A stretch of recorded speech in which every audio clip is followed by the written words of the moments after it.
the Bible. It's a compilation of ancient Jewish scrolls organized into two large collections. The first, called the Old Testament or Hebrew Bible, was originally designed with three sections: Torah, the prophets, and the writings. And the second collection, the New Testament, has two main sections: the narrative accounts about Jesus and then his followers, and then a large collection of letters. Altogether, these scrolls tell one unified story about God's purpose to oversee the world through humans, about how we failed, and about God's relentless pursuit to restore us to our true purpose through Jesus.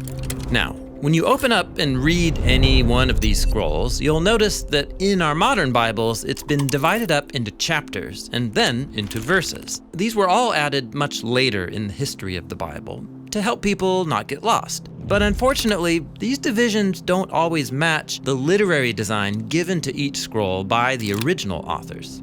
It's important to remember that biblical scrolls were written to be heard, that is, read aloud and memorized and then meditated upon. And so to help with this, the biblical authors used repeated words and patterns that would organize each scroll into larger movements.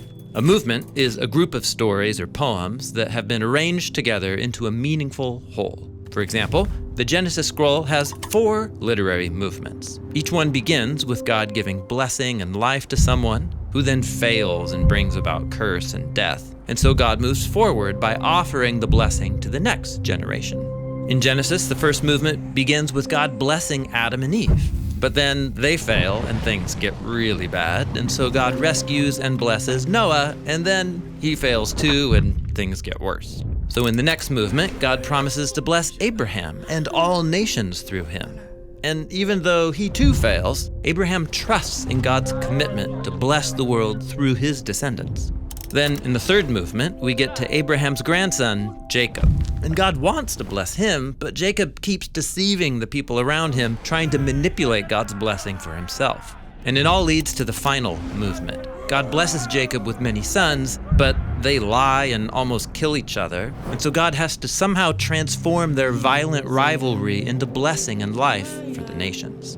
Each biblical scroll has been organized in this kind of careful and intentional way. And reading biblical scrolls according to their literary movements, that's a great first step towards hearing the Bible on its own terms. Now, as you read through a movement, you can track key patterns and themes by paying attention to important words and ideas that repeat and develop throughout the movement. This is when you begin to see how each movement contributes to the overall biblical story.